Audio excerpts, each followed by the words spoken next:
This one, I like to say, it's not necessarily the most instructional one because it's kind of crazy, and a lot of the things that they're going to do here, you can't really, do this at home.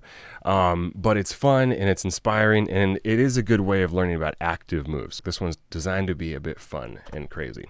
Pawn to f4 to take like this, and then queen comes down into here and delivers check. Bishop to c4, allowing for this check where we can go to on f1. He now goes pawn to b5, threatening our bishop right here and allowing for white to take the pawn, after which he has deflected us from control over f7. So every time there's a red arrow, there's a threat happening. Our beloved e-pawn is now under attack. How should we defend it? By counterattacking the queen. Cool. So now the queen runs away. So we do d3. Other plus side of this is our bishop is eyeing this queen over here as well as this target on f4. Now they do knight to h5, lining up a bit of a cheapo. Knight to h4 is the move. But wait just a minute. Isn't there a big problem with this? They can go queen g5, attacking both the knight and the bishop. It's all good. We have a reply to this. Knight to f5, evading danger on h4 as well as protecting the bishop via blocking line of attack there. After this, now they go pawn to c6, and once again our bishop is in some peril. So we're not going to defend the bishop. We're going to once again go here, allowing for the bishop to be taken by doing h4. So this is crazy. The pawn shield isn't there at all. It's totally absent. The king is pretty exposed and weak. What compensation do we have? Well, we have it in the form of development. So we lost some material, but for that we have time. And after queen comes up like this, let's count. So we have 1, 2, 3, 4, 5, 6, and they have 1, 2, 3, 4. Okay, so 6 to 4, that's pretty good. But it gets even better than that because we can fluidly bring out the bishop as well as the queen, and they're going to be even further kicked back. Now we're going to go queen to f3, and so we're not only just threatening the pawn, but to win the queen outright. In reply to this, now they go knight to g8, and so the ratio of our development to theirs has gone up even more. This is an act of desperation for black. Not an ideal move for them, but they have to provide some sort of escape route. After bishop to f4, now he goes here, threatening the b2 pawn. In reply to this, we're going to go knight c3, returning an attack now on this b5. Okay, and then they're going to go right here, threatening the rook. So the move here is going to be knight to d5. If you guess this one, you would be correct. Queen takes right here. Holy guacamole. The rook is threatened. This rook is threatened. We're already down with some material. What should we do about it? Surely start defending stuff, right? No. Not time to defend. It's time to build a mating net.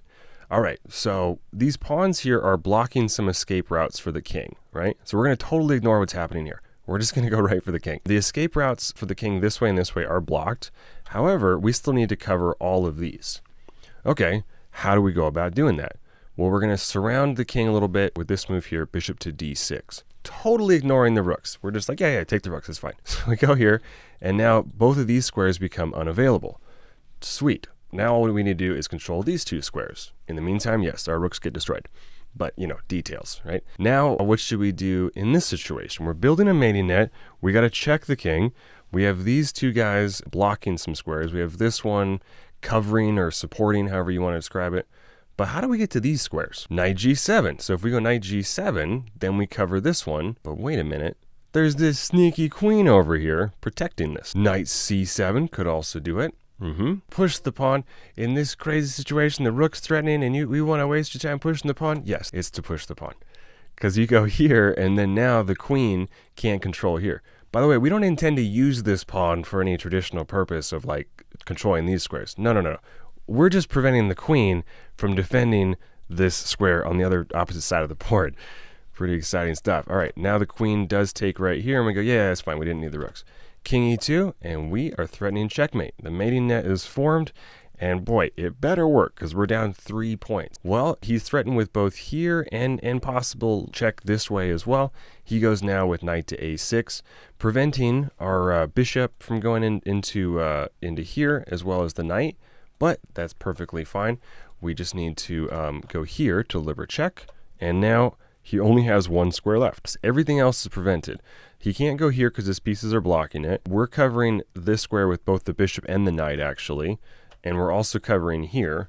So all we need to do is control this square. Bishop to e7 would be great if it worked, but it doesn't quite work. Queen f6? You gotta be crazy. Do you guys know nothing of chess? The queen's the most valuable piece in the whole game. How could you possibly do that to the queen? Because it leads to checkmate. Kapow! Game over. How about that, huh?